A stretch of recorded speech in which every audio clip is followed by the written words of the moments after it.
Hi everyone and welcome to Lit Film Fest Classrooms. I'm Tim and I'll be teaching you how to research an ancient sport and then how to create a video about that sport so we can teach other people about it. Capiche? Make sense? Good. In today's video we'll be analysing the features of instructions, which is quite an important thing to do, I think you'll agree, which is why I choose to do it in a field. On with the lesson. Hi, thanks Tim, from a field, that's lovely.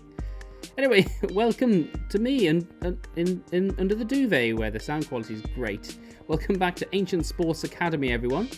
Today we're going to be making sure that we can understand instructional features. That basically means, yeah, I know you're wondering, young Wimpold, what exactly that means. Look at him with his finger on his chin. Well, it simply means you know exactly what makes instructions. So you know how to write them up yourself. So in order to know what good instructions are, you first need to know what bad instructions are, obviously. So take a look at young and old Wimpole fooling around in this video, and I want you to think, why are these instructions not very good instructions at all? Take it away, lads.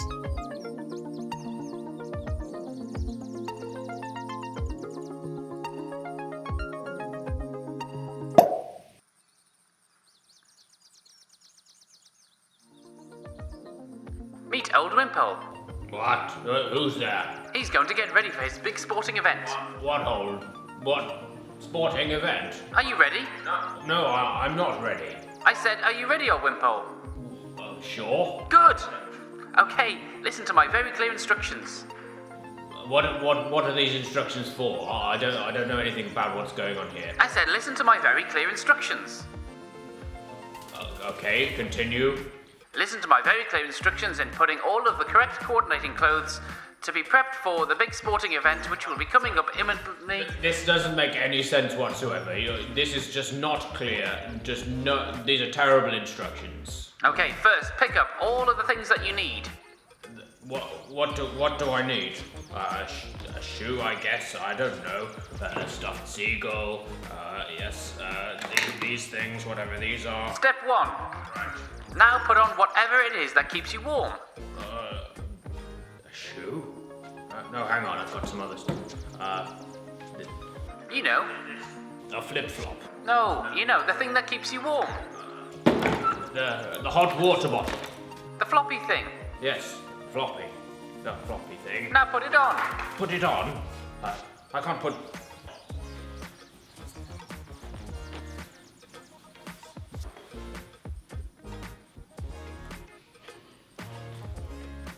No, there must be something else. This floppy thing. Yes, now put it on. Put it on.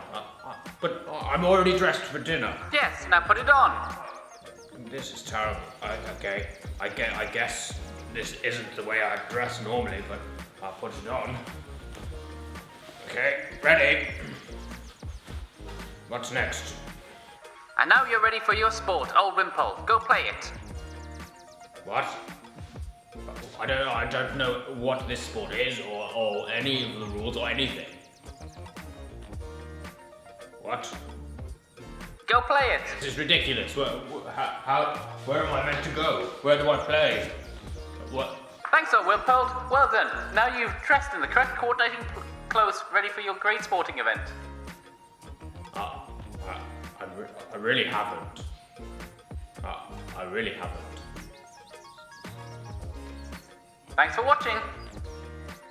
Wave goodbye. You're welcome.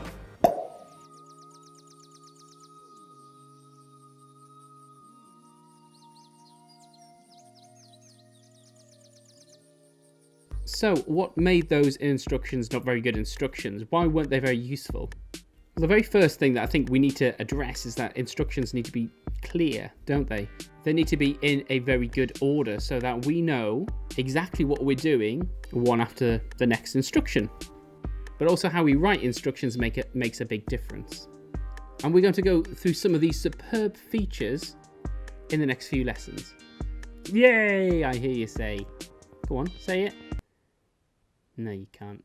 I can't hear you. So if you know any of these features that you can see on the board now, some of these superb features, well, that's great then, but we can still learn how to do those in instruction writing, and they'll really bring your instruction writing to life. So let's go through a few of these now. We've got imperative verbs, they're also called bossy verbs. And you can see old Wimpole being bossy there with his little thumb up. Looks like a little hitchhiker. Yeah, give me a lift. Yeah, give me a lift to Barnard Castle, passing up Durham way. Yeah. So imperative verbs are really useful because they're bossy. They tell the reader what to do in a bossy way. They don't say please or thank you.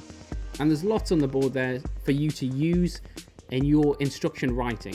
So pass the ball first, open the net, kick the ball into the goal to win, etc. All of those are really useful. The next feature is rhetorical questions, and these are really useful to actually introduce your sport, and they're often used to be quite persuasive.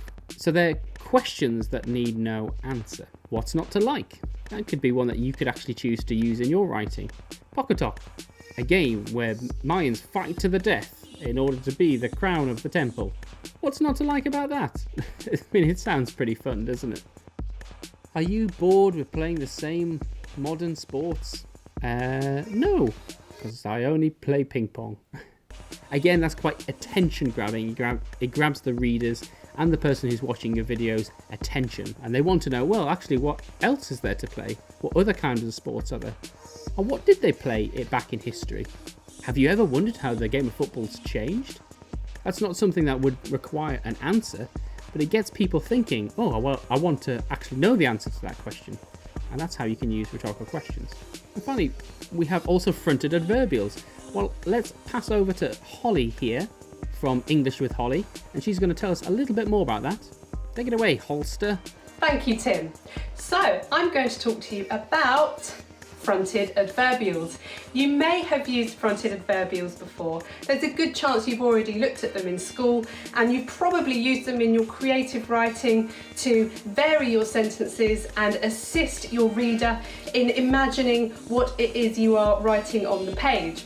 But they are also crucially useful when doing instructional writing. So, what is a fronted adverbial? Well, a fronted adverbial is a word or phrase at the start or front of your sentence that describes the action that follows, okay?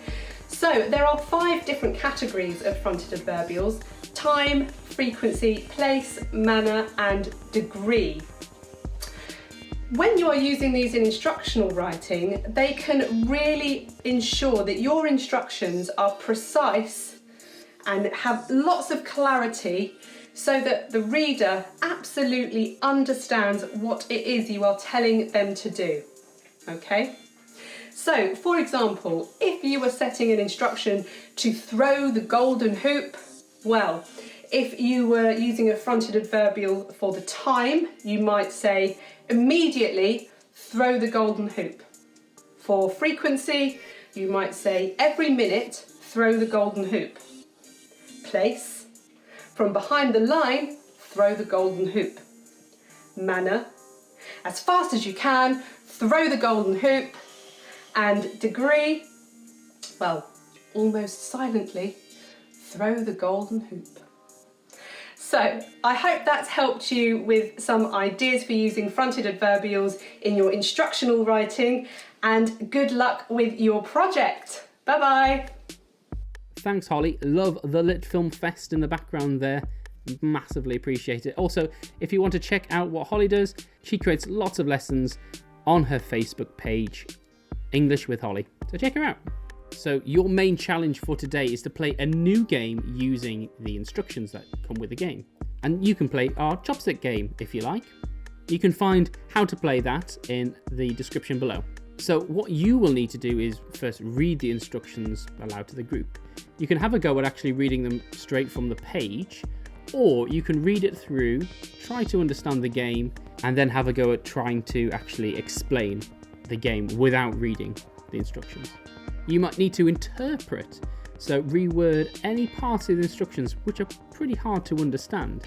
And then finally, of course, you need players for the game. Now, this is good if none of you have actually played this game before. So you have to explain this game and understand this game from a fresh perspective. You might end up being quite frustrated with this, or the people around you might end up being quite frustrated because they don't understand it. That's fine. You just need to work out exactly what don't they understand and why don't they understand it. What haven't you explained first or in the right order or clearly enough to make it work? What we'd like you to do once you have played that game, or try to play it either with someone else or by yourself, there are lots of solo games, we'd like you to write a list of all the features of an effective set of instructions. So what makes instructions really good? We've talked about bad instructions, we've talked a little bit about sentence types in instructions, but we haven't actually talked about the features of instructions. So how are they laid out, and what comes first and what comes next and what comes last? It's been so great to see you all today. Thank you for joining us. Thank you for bringing the cake. Finish that off. Sorry I had that earlier. If you like this video, don't forget to actually like it down below and subscribe for more content like this. And you can send in your work to @LitFilmFest on Twitter, info@LitFilmFest on the old emails, and on the old Facebook, LitFilmFest Classrooms. Thanks a lot, everyone. You've been great. I've been Tim. See ya. Where is it? I'll get it back out again. It's a baby LitFilmFest. Yep.